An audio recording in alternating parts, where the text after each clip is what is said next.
میں قرآن کی آیت بتا رہا تھا. قرآن میں اللہ نے کیا کہا ہے؟ وَجَعَلْنَا نَوْمَكُمْ سُبَاتًا. میں آپ کو ٹینشن ڈپریشن سے بچنے کی اصل چیز بتا رہا ہوں. قرآن کیا کہتا ہے؟ قرآن نے کافی چائے کا تذکرہ نہیں کیا. قرآن نے کیا کہا ہے؟ ہم نے رات بنائی لتسکنو, تاکہ تمہیں کیا ملے؟ سکون. دماغ کو کیا ملے؟ فریش ہو جائے دماغ. سکون ملتا تو فریش ہوتا ہے نا. لیکن وہ کون سی رات؟ وہ یہ والی راتیں نہیں ہیں جو آج ہماری راتیں گزر رہی ہیں. پوری رات موبائل پہ, پوری رات آپ فون پہ گپے مار رہے ہیں. اس رات کو اللہ نے سکون کے لیے نہیں بنایا. وہ رات بنائی ہے جس کے بارے میں قرآن کہتا ہے وَجَعَلْنَا نَوْمَكُمْ سُبَاتًا. 30ویں پارے کا پہلا رکوع. سبت عربی میں کسے کہتے ہیں؟ کاٹنے کو.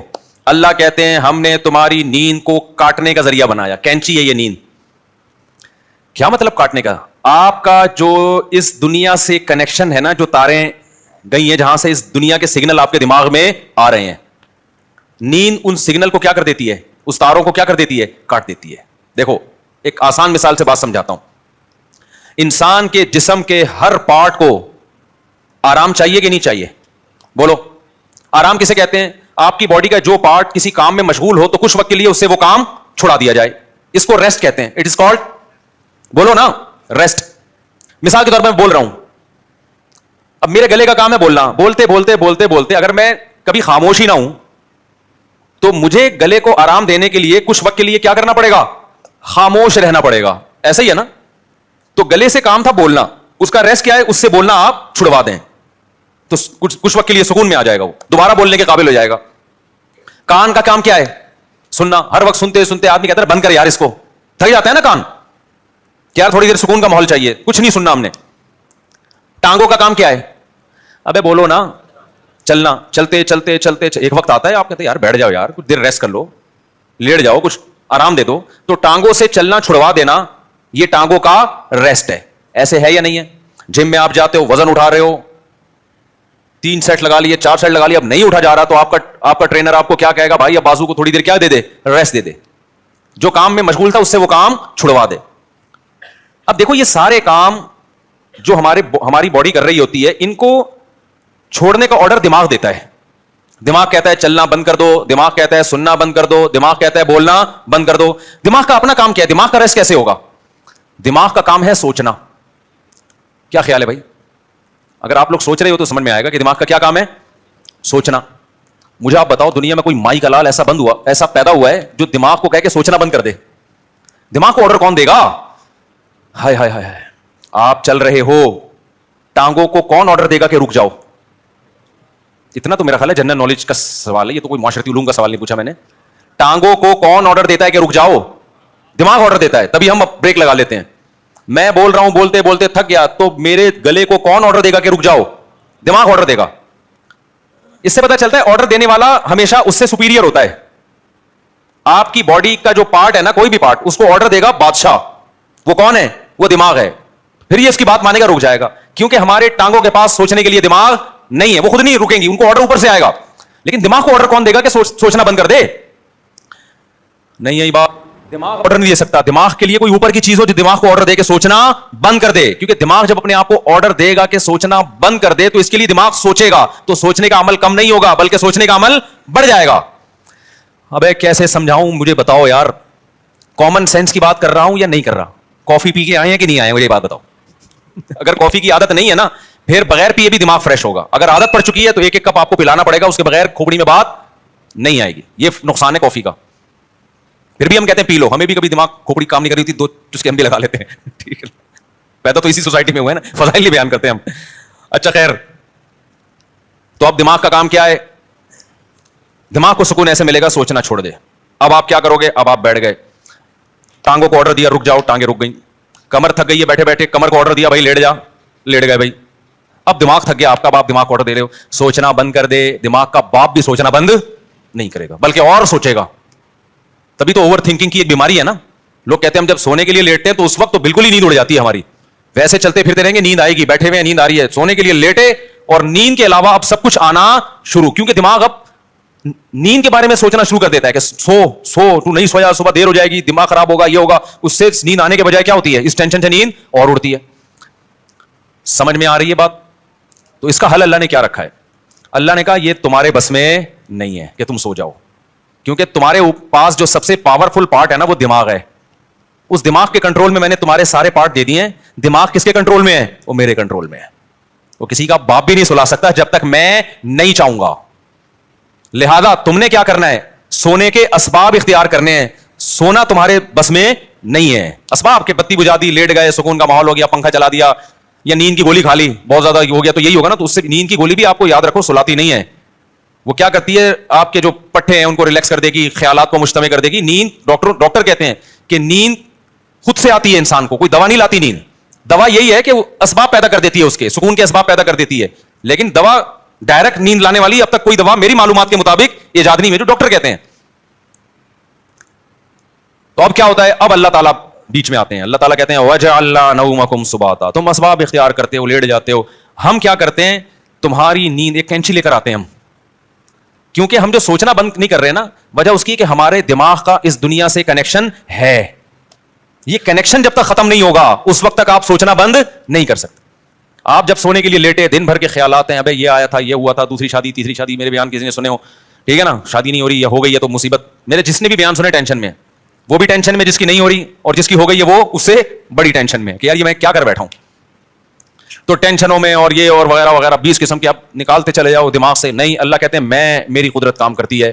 میں کیا کرتا ہوں, اس کے جو لنک ہے نا, جتنے جہاں سے لیڈ آ رہی ہے اس کو, یہ دنیا سے آ رہی ہے نا, یہاں سے اس کے دماغ کا میں کنیکشن کیا کر دیتا ہوں, ساری تاریں, پاور ہی ختم ہو گئی. ارے میرے بھائی, بچہ کمپیوٹر پہ بیٹھا ہو, ہل کے نہ دے رہا ہو, پولیس بلا لی, بیٹا ہٹ جا یہاں سے, نہیں ہل رہا ہو, تو آخری حل آپ کے پاس کیا ہے, وہاں سے پاور کھینچ دو, پاور ہی نکال دو, ایسی کی تار ہی کاٹ دو بیچ میں سے. اب چلے گا؟ اب پہیے لگا کے تو چلے گا, ویسے نہیں چلے گا کمپیوٹر. واللہ میاں بھی کہتے ہیں وَجَعَلْنَا نَوْمَكُمْ سُبَاتًا, ہم نے تمہاری نیند کو دماغ اور اس دنیا کے کنیکشن کا کاٹنے والا, یہ نیند ایک کینچی ہے جو کیا کرتی ہے, تمہارے دماغ کا اس دنیا سے کنیکشن ختم. اصل بات جو میں بتانا چاہ رہا تھا, اللہ قرآن میں کیا کہتا ہے کہ تمہیں سکون دماغ کو اس وقت ملے گا جب کافی پیو گے, نہ چائے پینے سے, نہ چرس پینے سے, ہیروئن پینے سے, نہ دماغ کے سکون کے لیے اللہ نے نیند بنائی ہے. اور وہ والی نیند جو تمہارا اس دنیا سے کنیکشن ختم کر دے. کیونکہ ہم نے بہت سے لوگوں کو دیکھا ہے سو رہے ہوتے ہیں لیکن سب پتا ہوتا ہے کہ کیا ہو رہا ہے. اس کا مطلب ان کی نیند نہیں ہوتی ہے. گھوڑے بیچ کے سونے والی نیند کا اللہ ذکر کر رہا ہے قرآن میں. آپ دیکھ رہے ہو نا آج کل جو نیندیں ہو رہی ہیں, سو رہے ہیں اور سب سن بھی رہے ہیں کہ ہو کیا رہا ہے, بیگم کیا باتیں کر رہی ہے, کس کی غیبتیں کر رہی ہے, گھر میں ساس کتنے دن سے آگے ٹھہری ہوئی ہے, جا کیوں نہیں رہی ہے, مہنگائی بڑھ رہی ہے, اسٹیبلشمنٹ نے یہ کیا کر دیا, اور فلانے نے یہ کیا کر دیا, اور مہنگائی کو یہ کیوں ہو گیا, وغیرہ وغیرہ 20 قسم کے مسائل, اور سو بھی رہا ہے. ذرا سی بات کرو تو کہتے ہیں کیا, اچھا سوتے سوتے بتا رہا ہوتا ہے چپ ہو جاؤ میں سو رہا ہوں. ابے تجھے پتا کیسے چلا کر تو سو رہا ہے بھائی, کہتے چپ ہو جاؤ میں کیا کر رہا ہوں, سو رہا ہوں. میں ایک دفعہ سو رہا تھا, گھر والوں نے مجھے اٹھایا کہ دروازے پہ کوئی ہے, تو میں نے کہا مجھے اٹھایا کیوں, کیا نیند خراب نہ ہو جائے نا. میں نے کہا نیند تو ہو گئی خراب, نیند تو ہو گئی خراب. تو گھوڑے بیچ کے سونا, غرق ہو کے سونا, بے ہوش ہو کے سونا, یہ والا سونا کون سا سونا ہے جس کو اللہ نعمت قرار دے رہا ہے اور جو دماغی سکون کا ذریعہ ہے. آج کل یہ والا سونا مارکیٹ سے شارٹ. کیوں شارٹ ہے؟ اس میں ہمارے اپنے گناہ بھی ہیں.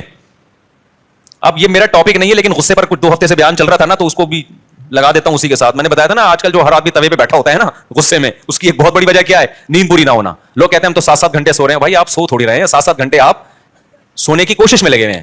اس میں کبھی دیکھو 3 کیفیتیں ہوتی ہیں, ایک انسان اس دنیا میں ہوتا ہے اور ایک بالکل قبر میں ہوتا ہے موت کے بعد. ایک بیچ کی کیفیت بھی ہوتی ہے, کچھ برزخ کی چیزیں دیکھ رہا ہوتا ہے اور کچھ اس دنیا کی چیزیں.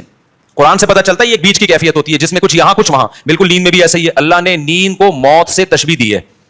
نیند میں بھی ایسا ہی ہے, یا تو آپ پورے جاگے ہوئے ہیں جیسے بھی بیٹھے ہوئے ہیں, یا آپ پورے سو رہے ہوتے ہیں, آپ کا اس دنیا سے کوئی رابطہ نہیں ہوتا, کچھ پتہ ہی نہیں ہوتا کون رو رہا ہے کون ہنس رہا ہے, سردی ہے گرمی ہے, خزاں ہے, طوفان آ رہا ہے نہیں آ رہا.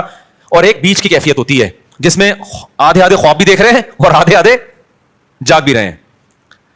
اس والی نیند سے میرے بھائی سکون نہیں ملتا. تو یہ جو گہری نیند ہے نا, اس کے لیے کچھ کام کرنے پڑتے ہیں جو آج کل مارکیٹ سے شارٹ چل رہے ہیں, اور شریعت پہ عمل کر نہیں سکتے جب تک گہری نیند لیتے نہیں ہو, کیونکہ اسلام میں اخلاق کی بہت زیادہ ویلیو ہے. نبی صلی اللہ علیہ وسلم نے فرمایا انسان اچھے اخلاق کے ذریعے تہجد پڑھنے والے اور کثرت سے روزے رکھنے والوں کے مقام تک پہنچ سکتا ہے.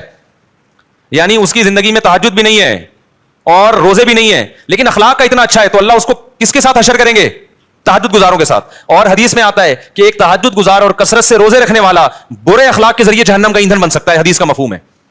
کیوں؟ بد اخلاقی کی وجہ سے کبھی بیوی سے لڑے گا, کبھی پڑوسیوں سے لڑے گا, کبھی کمیٹی سے لڑے گا, کبھی امام سے لڑے گا, کبھی مؤذن سے لڑے گا, کبھی اسے پٹا, کبھی گاڑی تھوڑی سی آگے آگے اس کو اٹھا کے ٹھوک دیا, ٹھیک ہے نا, تو ساری نیکیاں اس کی کیا ہو رہی ہیں؟ ضائع. کیونکہ ہمیں حدیث سے پتا چلتا ہے کہ جو شخص لوگوں پہ ظلم کرتا ہے قیامت کے دن اللہ بدلہ ایسے لیں گے کہ اس کی نیکیاں اٹھا کے اس کے پلڑے میں ڈالنا شروع کریں گے. حتیٰ کہ ایک گالی بھی ناحق دی نا کسی کو, تو اس کے بدلے میں بھی اس کی نیکی کہاں جا رہی ہے؟ وہاں جا رہی ہے. اور جب اس کی نیکیاں ختم ہو جائیں گی تو اللہ پھر کیا کریں گے؟ جس نے ظلم کیا ہوگا, بد اخلاقی کی ہوگی, اس کے گناہ اس کو دینا شروع کر دیں گے. میں سمجھا پا رہا ہوں اپنی بات؟ تو اس سے پتا چلتا ہے بد اخلاقی, بدتمیزی, ہر وقت جلے کٹے رہنا, نیگیٹو سوچ رکھنا, یہ چیزیں اچھے اعمال کے باوجود انسان کو جہنم کا ایندھن بنا دیتی ہیں. اور خوش اخلاقی کے لیے جو میڈیکلی جو ہمارے لیے سب سے زیادہ امپورٹنٹ چیز ہے وہ کیا ہے؟ وہ گہری نیند. تو یہ ہمارے مذہب کا حصہ ہوئی کہ نہیں ہوئی ہے؟ اتنی زیادہ حدیث میں اہمیت ہے نیند کی کہ ایک صحابی آئے, انہوں نے عرض کیا کہ یا رسول اللہ میں ساری رات تہجد پڑھوں گا, کیونکہ اللہ نے آپ کی تو ساری خطائیں معاف کر دی ہیں, آپ تو رات کو آرام بھی کرتے ہیں, میں ساری رات تہجد پڑھوں گا, سوؤں گا نہیں. آپ نے فرمایا مر رغب عن سنتی فلیس منی, جو میرے طریقے سے اعراض کرے گا وہ مجھ میں سے نہیں ہے, کیونکہ اصلی و ارقد, میں تو نماز بھی پڑھتا ہوں اور آرام بھی کرتا ہوں. نبی کو معلوم تھا یہ ساری رات تہجد پڑھیں گے نیند پوری نہیں ہوگی, تو پھر آگے نتیجہ کیا نکلے گا؟ آگے نتیجہ یہ نکلے گا کہ وہ تہجد بد اخلاقی کے ذریعے ضائع کریں گے. یہ سمجھتے ہو بات کو؟ تو میں جو نیند اتنا کر رہا ہوں نا, کوئی میڈیکل سائنس کا شعبہ ہی, لیکن میں اس کو اس لیے بیان کر رہا ہوں کہ اس کا مذہب سے بھائی بہت گہرا تعلق ہے. اصلی و ارقد حدیث میں آتا ہے میں تو نماز بھی پڑھتا ہوں اور آرام بھی کرتا ہوں. تم کون ہو بھائی جو نماز ہی پڑھتے رہتے ہو, آرام نہیں کرو گے رات کو؟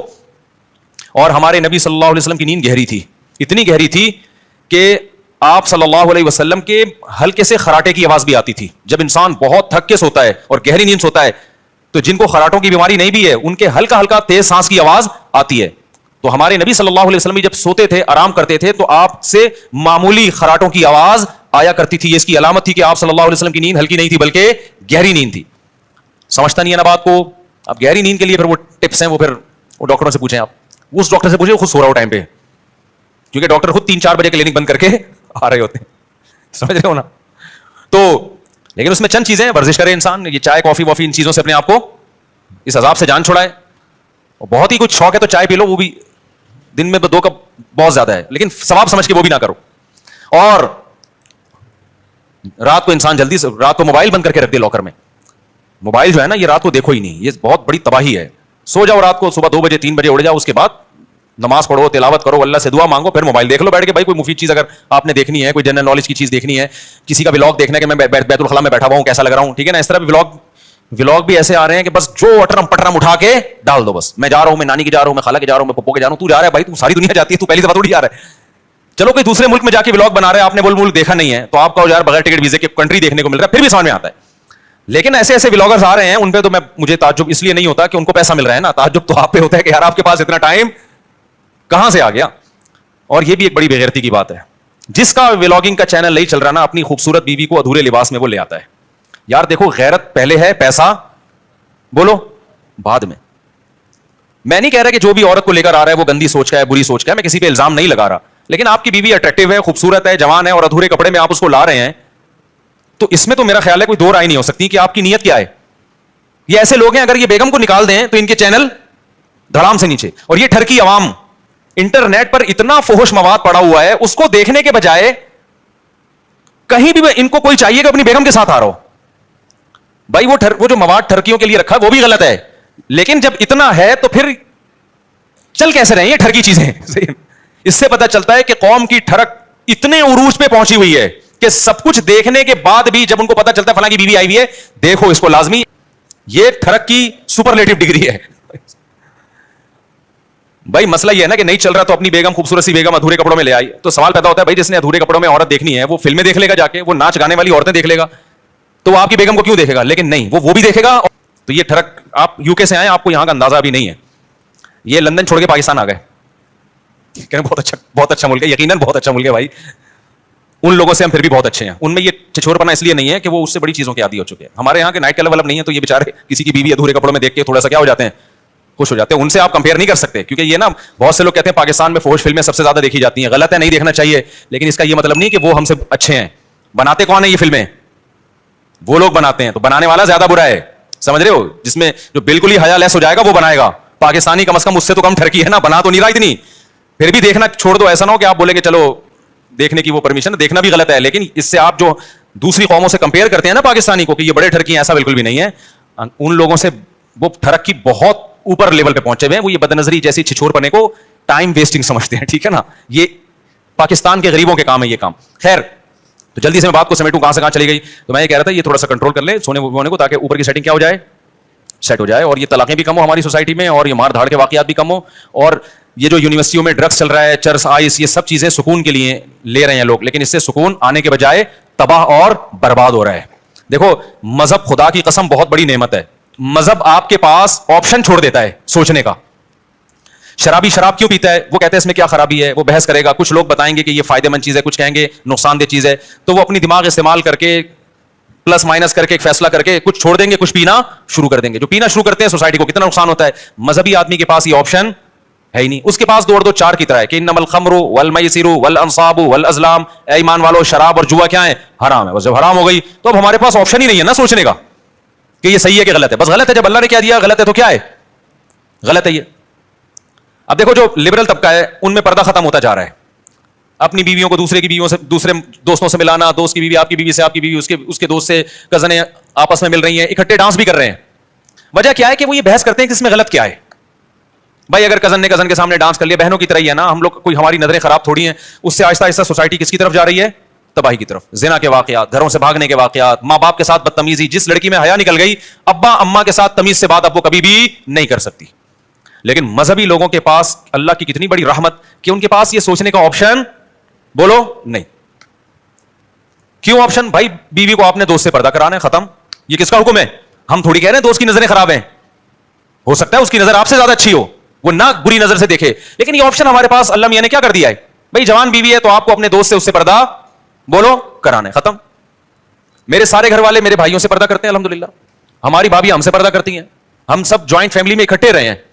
ہم لوگ 4 بھائی تھے اور میری والدہ کی 6 بہویں تھیں, یہ بھی پہلی تھی. حالانکہ 4 بھائی میں بہویں کتنی ہوتی ہیں, 4 بہو, اس وقت 6 بہو. اگر ابھی والدہ زندہ ہوتی تو ایک کیلکولیٹر خریدنا پڑتا ان کو بہوؤں کو گننے کے لیے. خیر, تو ہم ایک گھر میں رہے ہیں اور 4 بھائی اور والدہ کی بہویں کتنی, 6 بہویں. تو سب والدہ کی سب بہویں دیوروں سے, جیٹھوں سے پردہ کرتی تھیں. یہ جو لوگ کہتے ہیں نا جوائنٹ فیملی میں پردہ ممکن نہیں ہے, یہ میں نہیں مانتا. ہم نے تو کر کے دیکھا ہے بھائی اپنے گھروں میں الحمدللہ. لیکن ہم نے دیکھا ہے کہ بہت سی لڑکیاں جب دیور سے یا جیٹ سے پردہ کرتی ہیں تو بڑا مسئلہ گھر میں یہ کھڑا ہوتا ہے کہ دیور یا جیٹ کہتا ہے کہ کیا میں تمہیں برا آدمی نظر آتا ہوں جو مجھ سے پردہ کر کے بیٹھ گئی ہو. میں سمجھا پا رہا ہوں اپنی بات, ہماری نظریں کیا خراب ہیں, ہمیں باہر دیکھنے کے لیے بہت ساری عورتیں جو آپ پردہ کر کے بیٹھ گئی, ہمیں پتہ نہیں کیا سمجھ رہی ہو. یہ جب بحث گھر میں شروع ہوگی تو آپ پردے کا ماحول نہیں بنا سکتے. اسلام نے ہمارے لیے یہ بحث کا دروازہ کیا کر دیا, بولو بند. اسلام نے کہا بھائی عورت کا زینت اس کا بھائی, اس کا باپ, اس کا شوہر, اس کا بھتیجا, اس کا بھانجا, اس کا چچا, یہ دیکھ اس کے سامنے آ سکتی ہے, پوتے نواسوں کے سامنے بھی. اس کے علاوہ سارے اس کے لیے کیا ہیں, نامحرم. اب اس کا تعلق اس سے نہیں ہے کہ دیور جیٹ کی نظر اچھی ہے یا گندی ہے, بھائی اللہ کا حکم ہے بھابھی نے دیور سے پردہ کرنا ہے. تو مذہب والا آدمی جو مذہب کو فالو کرتا ہے نا, بہت سارے کنفیوژن اللہ نے اس کے لیے کیا کر دی ہیں, آسان, ان سے نکلنا آسان کرتے. وہ کہتے ہیں بھائی شریعت کا حکم ہے, ختم. تو سکون سے زندگی گزرتی ہے, گھروں کا ماحول اچھا ہو جاتا ہے. غیر مسلم لوگ نا, پہلے یہ کزنوں سے پردہ ختم ہوا, پھر ناچنا گانا شروع ہوئے, اب اس کے بعد ان کے گھروں کا ماحول آپ غیر مسلموں کا جا کے دیکھو, گھروں میں محبتیں کیا ہو گئی, ختم. خیر میں اب اصل ٹاپک کی طرف آتا ہوں. تو یہ ڈپریشن کی بات چلی تھی نا, چھٹے موٹے لگا رہے ہیں, ان سے ڈپریشن ختم نہیں ہوگی, ان سے ڈپریشن کیا ہوگی. یونیورسٹی میں لڑکیاں وڑکیاں بھی آج کل چرس الحمدللہ پینا شروع کر دیا انہوں نے, یہ اللہ کا بڑا فضل ہے.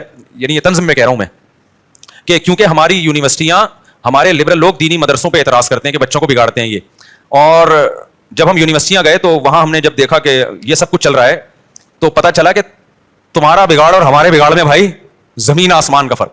ہم نے اپنے مدرسے کے دور میں ایک طالب علم کو سگریٹ پیتے ہوئے دیکھا تھا, وہ بھی چھپ کے. اس کو بھی پتا تھا کہ میرے استاذوں کو پتا چل گیا تو میری ایسی کی تیسی ہو جائے گی, ماں باپ کو بھی نہیں پتا چلے. اور یونیورسٹی میں اگر آپ چلے جائیں نا تو ہو سکتا ہے آپ کو بھی فری میں مل رہی ہو وہاں پہ کہ ایک سٹا آپ بھی لگا لیں. اللہ بچائے, یہ بہت برا ماحول ہے لیکن جا رہے. جب مذہب آپ کی سوسائٹی سے نکلے گا تو ایجوکیشن ہی آپ کی تباہی بربادی کا ذریعہ بن جائے گی. خیر, ہم چل رہے تھے قربانی پہ, پتہ نہیں یہ کہاں سے آ گیا, ہم آپ نے کچی پکڑ کے رکھی جی.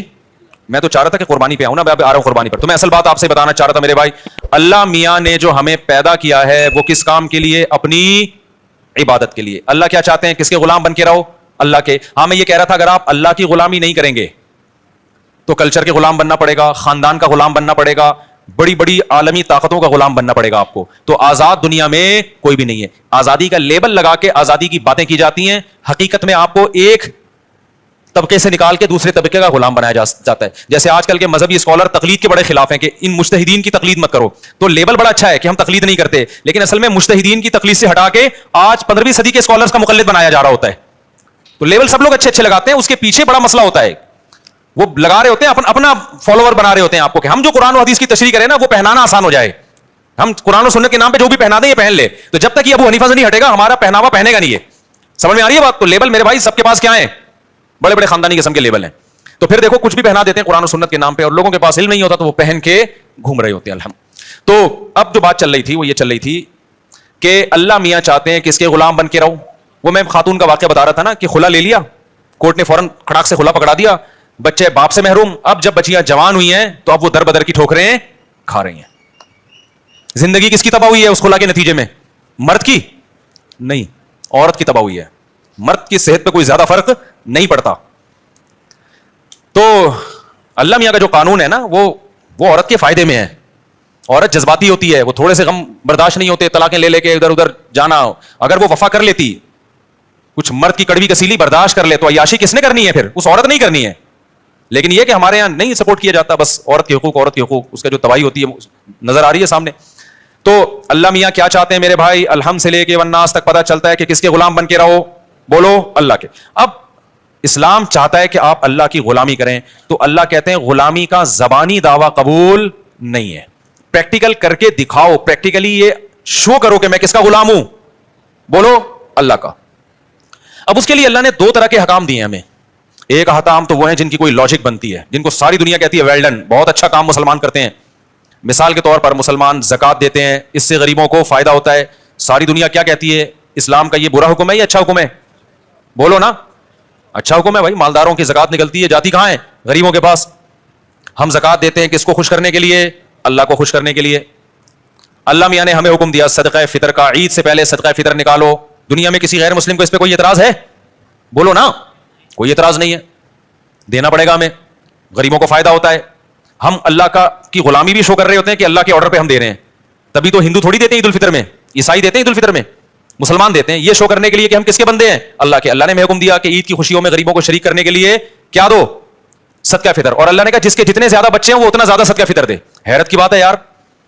یا اللہ فیملی پلاننگ والے کہہ رہے ہیں کہ بچہ آنے سے غربت مہنگائی میں اضافہ ہوا ہے, تو جس کے زیادہ بچے ہوں اس پہ تو کم ٹیکس ہونا چاہیے نا. ابے یار کیا کریں, کیسے سمجھائیں بھائی؟ اس کے آنے سے تو مہنگائی بڑھی ہے, باپ کی جیب پہ بوجھ آیا ہے. تو اسلام کہہ رہے ہیں جتنے بچے ہوں گے صدقہ فطر اتنا ہی زیادہ ہوگا. کیوں؟ اسلام کہہ رہے ہیں سورس آف انکم تمہاری زیادہ ہے کیونکہ تمہارے بچے زیادہ ہیں. یہ صرف پیٹ لے کے نہیں آئے, 2 ہاتھ اور 2 پاؤں لے کے بھی آئے ہیں. یہ سورس آف انکم ہے, یہ وسائل ہیں, یہ اثاثے ہیں, یہ ایسٹس ہیں. فیملی پلاننگ والا یہ تو بتائے گا بچہ پیٹ لے کے آتا ہے, یہ نہیں بتاتا کمانے کے لیے 2 ہاتھ اور 2 ٹانگیں بھی لے کر آتا ہے. اور ایسے 2 ہاتھ اور ایک پیٹ ایک ہوتا ہے, کمانے کی پاور 10 آدمیوں کو کھلانے کی طاقت لے کے آتا ہے وہ. سمجھ میں آ رہی ہے بات؟ تبھی سب سے زیادہ اس محلے میں الحمدللہ صدقہ فطر میرا نکلتا ہے, الحمدللہ. اور صدقہ فطر جرمانہ نہیں ہے, کیونکہ عید کے دن جرمانے نہیں لیے جاتے, عید کے دن شکرانہ ہوتا ہے. تبھی صدقہ فطر کا دوسرا نام کیا ہے؟ شکرانہ. تو اللہ نے کہا جس کی اولاد زیادہ ہے اس پر شکر بھی زیادہ ہے. اس سے پتہ چلتا ہے اسلام میں اولاد کی کثرت یہ نعمت ہے, یہ ٹینشن یا بوجھ نہیں ہے. سمجھتا نہیں ہے نا بات کو؟ خیر آپ کی سپیڈ میں کوئی فرق نہیں پڑنے والا, ہمیں پتا ہے. آپ 2 بچے ہی اچھے لے کے چلیں, پھر بڑھاپے میں ترسو گے, آپ جوانی میں بھی ترسو گے. بچوں سے تو گھر میں رونق ہوتی ہے یار, آنکھوں کی ٹھنڈک ہوتے ہیں. تو خیر توکل نہیں ہے, دنیا کو مسافر خانہ نہیں سمجھتے, بس وہی کیلکولیشن لے کے چلے رہتے ہیں. تو پڑے رہو پھر کیلکولیٹر لے کے, اتنے پیسے ہوگا, اتنے بچے ہوگا, اتنی بیویاں ہو گئی, یہ بچ رہا ہے. تو ابے بھائی اس کا تعلق اللہ پہ توکل سے, شادیاں بھی کرتا جا, بچے بھی پیدا کرتا جا, رزق کے دروازے کھلتے چلے جائیں گے, کھلتے چلے جائیں گے. کچھ اللہ بھی تو ہے نا, اللہ کو مانو بھی تو, اور خوش رہو یار. غربت بھی ہے تو کیا ہے, بیسک ضرورتیں الحمدللہ پوری ہوتی رہیں گی. بہت زیادہ ہو گیا نا تو ٹماٹر بیچو گے, یہی ہوگا نا. تو کیا ٹماٹر والے جنت میں نہیں آئیں گے؟ کیوں اپنے آپ کو یہ اتنا فن خان بنا لیا ہے کہ جی میں سفید کالر اور کالر اونچے کر کے میں کیوں ٹماٹر؟ بھائی ٹماٹر والے بھی تو ہوتے ہیں. اللہ اس کی تو اللہ تعالیٰ بچائے گا انشاءاللہ, اللہ مدد کرتا ہے. لیکن ایک مثال دے رہا ہوں میں,